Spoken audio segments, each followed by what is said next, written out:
É isso aí. Eu não tirei da tela na abertura, mas já está claro aí que o texto é 2 Reis capítulo 5. Ele faz parte dessa conversa que nós estamos tendo aqui sobre idolatria. Falamos sobre o perigo da idolatria e a realidade da idolatria, não só na vida daquele que se ajoelha diante de uma estátua. Essa foi as primeiras lives que nós fizemos falando sobre isso, alguns dias atrás. Depois fomos para o dinheiro. Como o dinheiro? Foi o dinheiro? Não, foi o romance, né? O primeiro foi o romance, a idolatria no outro. Depois foi o dinheiro. E agora a gente está falando sobre sucesso. Sucesso, não só o sucesso fama, sucesso realização, coisa que a gente ouve muito aqui. E nós, opa, o famoso golpe do microfone que cai ao vivo na hora da live. Deixa eu ver aqui se eu arrumo. Pronto, arrumei. Segue a vida, ele é muito delicado, qualquer toquinho que eu dou aqui ele cai. Deixa eu achar aqui onde é que nós vamos continuar nossa conversa. Bom, nós conversamos sobre Amã. Essa tem sido a tônica dessas conversas dessa semana, né? Um homem que tinha tudo, que era realizado, era um homem de sucesso, general do rei da Síria, mas que sofria e que tentou resolver os seus problemas, porque ele era leproso, diz o texto, através do sucesso. Ele achou que o sucesso resolveria. E aí ele vai até Israel, procura o rei, não procura o profeta. Aí depois ele procura o profeta, porque o rei não quis recebê-lo. E quando ele procura o profeta fala para ele, desce aí no Jordão e se mergulhe 7 vezes. E ele fica indignado e tal, e dá uma de bonzão. Mas ele vai e mergulha. E ao mergulhar, ele é curado. Bom, a gente ontem estava falando aqui que Naamã precisava entender graça. Quem tem problemas com sucesso, quem carrega no coração a idolatria do sucesso, e digo de novo, não é só o sucesso dos grandes e famosos ídolos que a gente tem na música pop, os grandes artistas ou qualquer coisa assim, mas o sucesso como eu posso, eu faço, eu sou, eu consigo, mais para esse lado até, um dos problemas é a pessoa dizer que não consegue, dizer que precisa, dizer que não tem condições. E Naamã, ele foi forçado a encontrar esse caminho. Ele chegou até Israel, falamos ontem, achando que ele poderia comprar Deus, mas ele não compra Deus. Deus dá para ele de graça. Deus entrega para ele por graça a sua cura. E a relação da gente com o Deus da Bíblia sempre é por graça. O problema é que se é por graça, aliás, não é problema, é alguma coisa para nós aprendermos, é que a graça, ela é de graça para a gente, mas ela tem um preço. A graça tem um preço. Esse preço não é cobrado de nós. Deus, ele nos entrega de graça, mas tem um custo. Por isso é que a gente vai olhar para a história de Naamã e perceber que o custo do que aconteceu com Naamã estava sobre alguém. Sabe sobre quem? Sobre aquela serva sofredora. Aliás, serva sofredora. O Timothy Keller chama aquela serva de serva sofredora. Deus não pode perdoar as coisas sem sacrifício. Sem derramamento de sangue não há perdão de pecados. Quando a gente ofende alguém, ao custo dessa ofensa, se as partes querem se relacionar depois da ofensa, alguém vai ter que pagar o preço.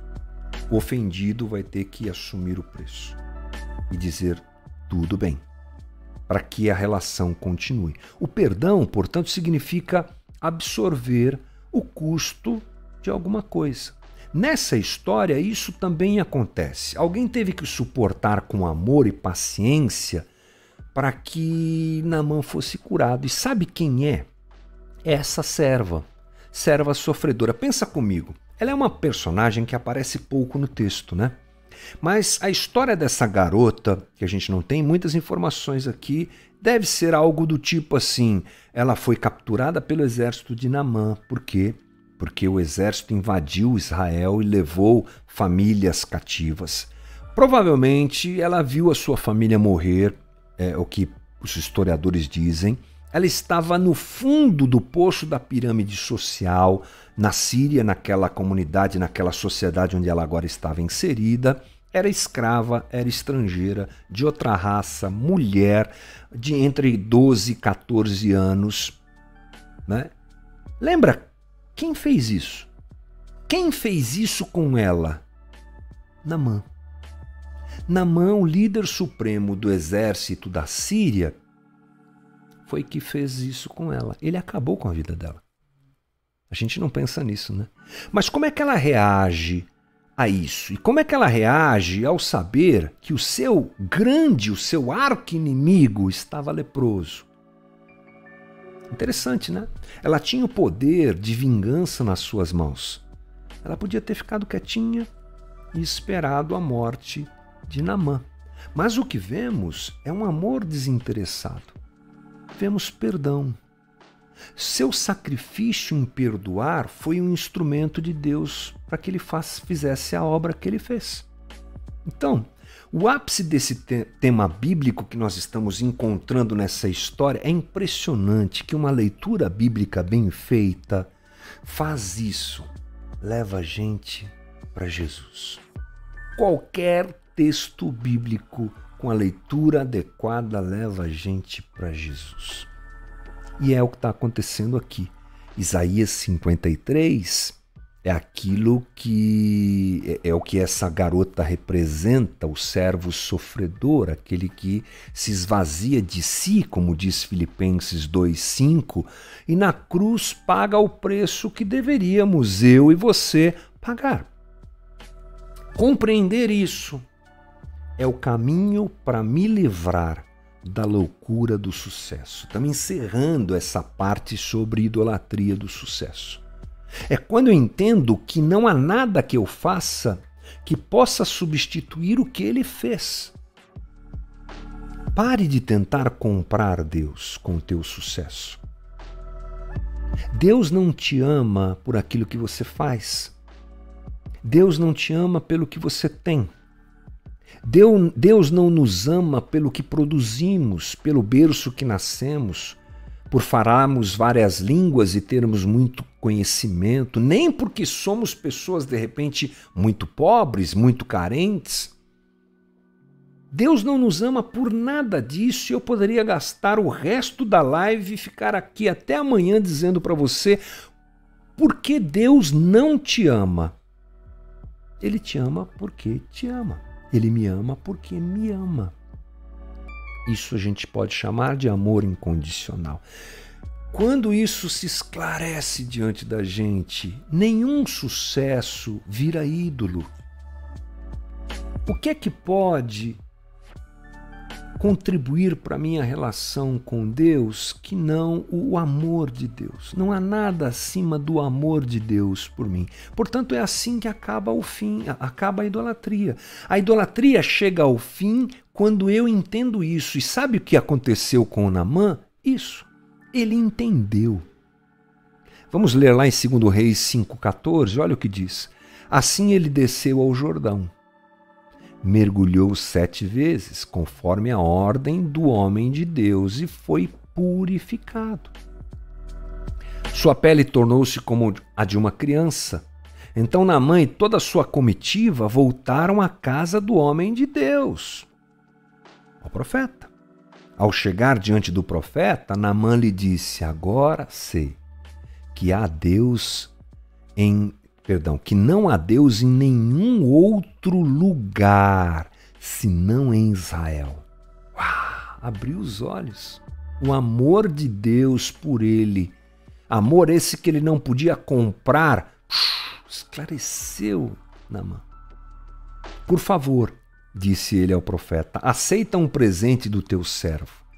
O profeta respondeu: juro pelo nome do Senhor a quem sirvo, que nada aceitarei. Embora Naamã insistisse, ele recusou.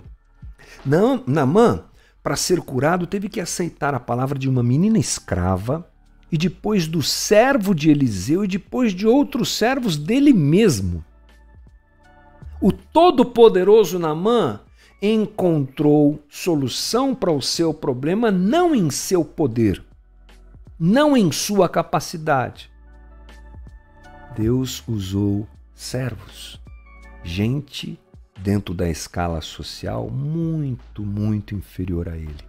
Eram pessoas sem importância na sociedade, mas Deus enviou a sua palavra através deles. Não veio dos palácios ou do palácio, mas veio dos escravos. E Jesus é assim. Veja você se esse não é o retrato de Jesus. Nasceu em Belém. Não nasceu em um palácio, nem em um grande lugar. E quando Jesus ouviu os seus discípulos, ele ouviu os discípulos com o mesmo sentimento de Naamã. Quando ele conversa com os discípulos, várias vezes eles perguntam para ele: quando é que a gente vai tomar o poder? Quando é que nós vamos nos envolver com os ricos dessa terra aqui? Quando é que nós vamos concorrer a um cargo público? Jesus, o senhor pode ser levantado como rei, assim vai ser fácil. Né? Mesmo assim, Jesus serve com os humildes, sofre com os humildes e morre com os humildes. A salvação de Jesus não é para ser recebida pela força, mas ela é pelos humildes e para os que se humilham, para os que se prostram, para os que reconhecem que não são ninguém diante dele e que não tem ninguém, não tem nada.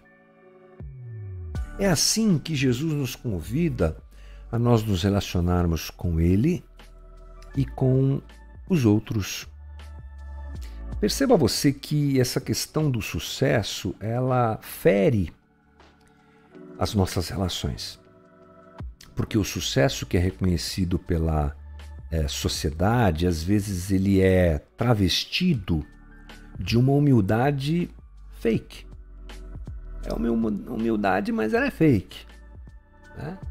Todo mundo dizendo, não, realmente, eu sem a minha equipe não chegaria. Uns até usam o nome de Deus, né? Usam o nome de Deus. O faturamento da nossa empresa, graças a Deus. O sucesso profissional, Deus é bom. Não que Deus não seja bom e não dê essas coisas aos seus servos. Essa distribuição de bênçãos que a gente tem aqui na Terra é problema exclusivo de Deus. É Ele que faz, Ele que dirige, Ele que abençoa. Mas o problema onde eu quero chegar, já para a gente encerrar esse papo, é que frequentemente essa idolatria do sucesso ela é travestida, como eu disse, de uma falsa humildade. Né? O que a gente quer mesmo é palmas. O que a gente quer mesmo é elogio. O que a gente quer mesmo é muito like no Instagram, muita curtida no vídeo do YouTube, porque a gente chegou até lá. O que a gente quer mesmo é as pessoas se dobrando diante da gente, reconhecendo que somos bons. Sabe o que a gente quer? A gente quer que Deus se dobre diante da nossa condição e nos abençoe. Eu ouvi muitas vezes, e posso até dizer que falei também, que o sinal da bênção de Deus na vida de alguém é a prosperidade, é o crescimento nessa terra. Bobagem. Ainda bem que Jesus já me perdoou. Não tem nada a ver uma coisa com a outra. O grande perigo de alcançarmos lugares nesse mundo e não termos o nosso coração em Jesus é quando esses lugares nos dominam. Claro que Deus levanta gente. Claro que Deus faz gente importante. Claro que Deus coloca pessoas em destaque na sociedade. Sim. Mas o grande perigo é quando isso não é devidamente acompanhado da humildade do Evangelho. Da real humildade do Evangelho. Coisa que Deus requer de nós. Porque os humildes, eles são exaltados, mas os soberbos são humilhados, né? E aquele que está de pé tem que estar sempre atento para não cair, é o que o texto bíblico também nos ensina. Então, gente, é hora de olhar para nós, olhar para o nosso coração e perceber se há alguma coisa em nós ligada à nossa produtividade e realização que não tenha, que esteja substituindo Deus. Em qualquer área, profissional, familiar, atlética, artística e tudo mais. Que Deus nos livre disso e que o nosso coração esteja sempre prostrado diante de Jesus como único e verdadeiro Rei que Ele é de cada um de nós.